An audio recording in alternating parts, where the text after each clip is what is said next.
Sandra Bullock is Kate, a doctor who leaves a beloved house on a lake outside Chicago, which Alex, Keanu Reeves, moves into in Alejandro Agreste's romantic melodrama, The Lake House.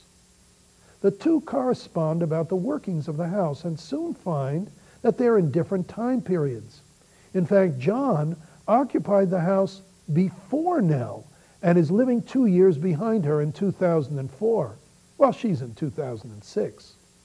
Soon their letters become more intimate and they fall in love. But how can they meet when faced by the barrier of time? I went to 1620 North Racine, and it's not there. It's just a construction site. From the pictures, it looks nice, but not for another 18 months. What am I missing here? Maybe you got the address wrong, because I noticed you got the date wrong, too. Really want to play this game. If you are truly in the year 2004, then be forewarned. Okay, my mystery correspondent, I get it. Just in case you really are where and when you think you are, you'll need this. There was a freak late snow that spring and everyone got sick.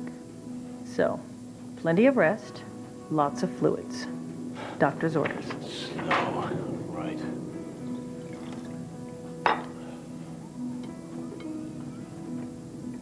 Here come the papa.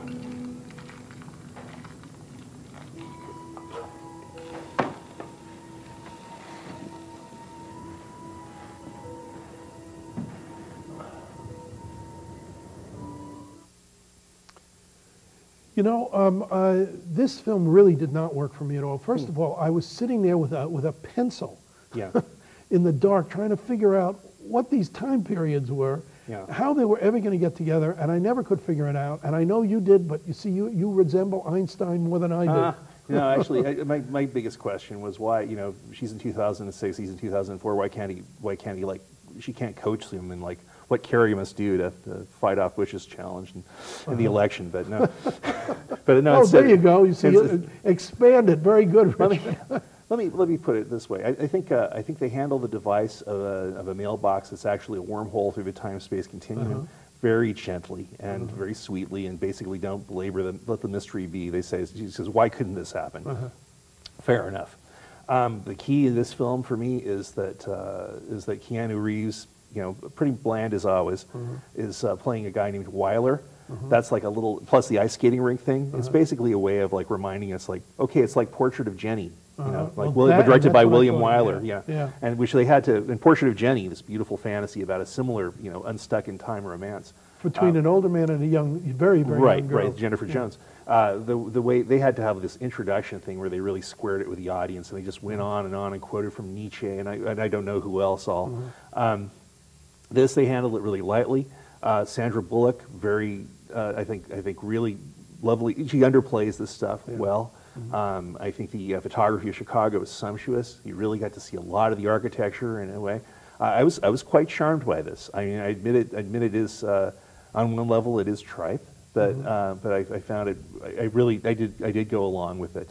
I thought it was. We are reversing our usual stance. I was surprised how sweet and charming I found this movie. I found that it went on way too long, and it was just getting very tiring. There also was some dialogue in there, like when he tries to approach her at the party.